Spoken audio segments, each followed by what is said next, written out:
मानव इतिहास के लगभग 99% हिस्से में हमारी कुल आबादी 1 अरब से भी कम थी और फिर अचानक मानो सब कुछ बदल गया।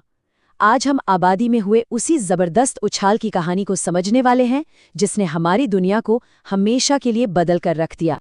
तो चलिए शुरू करते हैं। जरा इस ग्राफ पर नजर डालिए। हजारों नहीं लाखों साल तक इंसानी आबादी की ये जो रेखा है वो लगभग सपाट थी। 10,000 ईसा पूर्व में महज 40 लाख लोग थे। फिर औद्योगिक क्रांति के आसपास कुछ ऐसा हुआ कि ये रेखा किसी रॉकेट की तरह सीधी ऊपर की ओर चली गई। ये है इंसानियत का सबसे बड़ा आबादी उछाल। आबादी में आया ये अविश्वसनीय विस्फोट हमारे समय की सबसे अहम कहानियों में से एक है। अगले कुछ मिनटों में हम यही समझने वाले हैं कि आखिर ये हुआ कैसे, क्यों हुआ और इसने हमारी दुनिया को किस तरह से आकार दिया है। अब इस पूरे बदलाव को समझने के लिए हमारे पास एक खास टूल किट है जिसे कहते हैं डेमोग्राफी यानी जनसांख्यिकी। ये हमें सिर्फ आंकड़े नहीं दिखाती बल्कि उन आंकड़ों के पीछे छिपी कहानी बताती है कि आबादी क्यों बढ़ती है, घटती है या फिर स्थिर रहती है। और इसी टूल किट का एक बहुत ही मज़ेदार हिस्सा है पॉपुलेशन पिरामिड। इसको ना किसी भी देश की कहानी का एक स्नैपशॉट समझिए। ये एक ही नज़र में हमें उस देश का अतीत, वर्तमान और आने वाला कल सब कुछ दिखा सकता है। जरा यहाँ नजर डालिए। ये नाइजीरिया का पॉपुलेशन पिरामिड है। ध्यान दीजिए कि इसका आधार यानी निचला हिस्सा कितना चौड़ा है। ये साफ साफ बताता है कि यहाँ की आबादी युवा है और बहुत तेजी से बढ़ रही है। इसका मतलब है कि यहाँ बहुत सारे नौजवान हैं जो बड़े होकर परिवार बढ़ाएंगे और आबादी और भी तेजी से बढ़ेगी। और अब ठीक इसके उलट जापान का पिरामिड देखिए। इसका आधार कितना संकरा है, एकदम सिकुड़ा हुआ।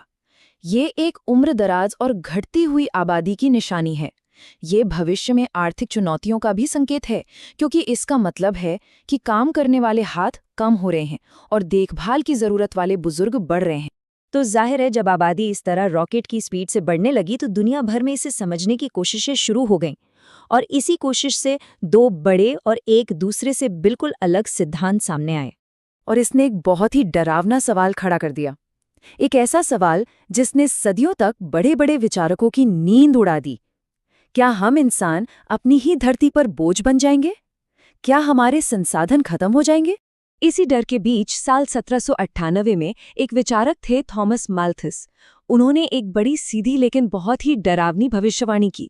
उन्होंने कहा कि आबादी तो दोगुनी रफ्तार से बढ़ती है, जैसे 2 से 4, 4 से 8, 8 से 16, जबकि खाना उगाने की हमारी क्षमता बस धीरे धीरे बढ़ती है, जैसे 1, 2, 3, 4। उनका कहना था कि एक दिन ऐसा आएगा जब खाने वाले ज्यादा होंगे और खाना कम पड़ जाएगा। पर हुआ कुछ और ही, या यूं कहें कि जो होना चाहिए था वो हुआ ही नहीं। माल्थस की वो भयानक भविष्यवाणी कभी सच नहीं हुई। सवाल है क्यों? क्योंकि माल्थस एक बहुत बड़ी चीज को देखने से चूक गए थे और वो थी टेक्नोलॉजी और सामाजिक बदलाव की ताकत। और इसका जवाब हमें मिलता है एक दूसरी थ्योरी से जिसे कहते हैं डेमोग्राफिक ट्रांजिशन थ्योरी।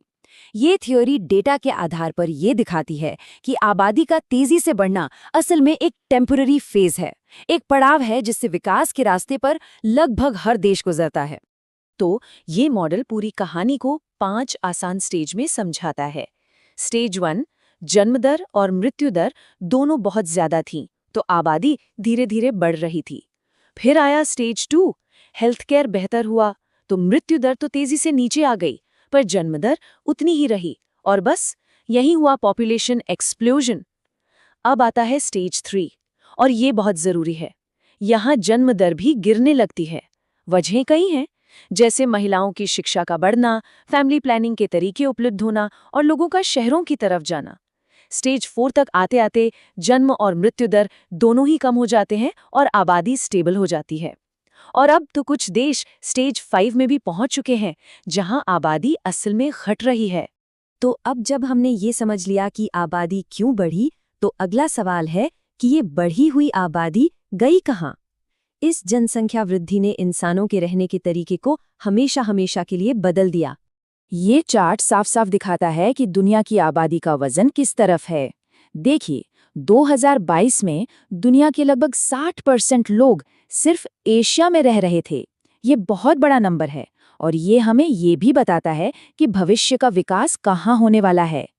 तो असल में हुआ ये कि इस जनसंख्या विस्फोट ने इतिहास के सबसे बड़े माइग्रेशन यानी प्रवास को जन्म दिया। पर ये प्रवास एक देश से दूसरे देश का नहीं था, ये था गांवों के खेतों से निकलकर शहरों की ओर। और इसी पलायन ने एक बिल्कुल नई चीज को जन्म दिया, मेगा सिटी, यानी एक ऐसा शहर जहां 1 करोड़ से भी ज्यादा लोग एक साथ रहते हैं। जरा सोचिए, इंसानों के रहने का ये एक बिल्कुल ही नया पैमाना था।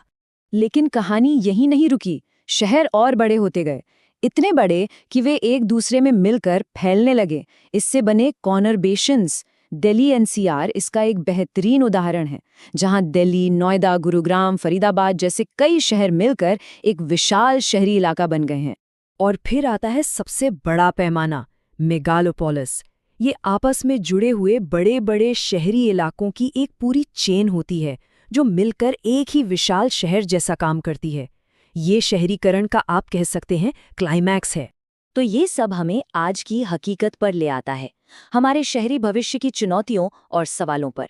अब बात सिर्फ आबादी के बढ़ने की नहीं है, बल्कि इस नई शहरी दुनिया में हम रहेंगे कैसे, इस बात की है। और देखिए, इस शहरी दुनिया की चुनौतियां भी किसी मेगा सिटी जितनी ही बड़ी हैं। हद से ज्यादा भीड़, घरों की कमी, पानी और बिजली जैसे जरूरी संसाधनों पर बढ़ता बोझ, कभी न खत्म होने वाला ट्रैफिक, प्रदूषण और अमीर गरीब के बीच बढ़ती खाई, ये वो पहेलियां हैं जिन्हें हमें आज सुलझाना है। और ये मत सोचिए कि ये सब भविष्य की बातें हैं, ये अभी हो रहा है और बहुत तेजी से। एक अनुमान है कि 2050 तक भारत की आधी आबादी, सोचे पूरी आधी आबादी, शहरों में रह रही होगी। ये कितना बड़ा बदलाव है, इसका अंदाजा लगाना भी मुश्किल है। लेकिन इस पूरी कहानी में एक बहुत ही दिलचस्प मोड़ भी है।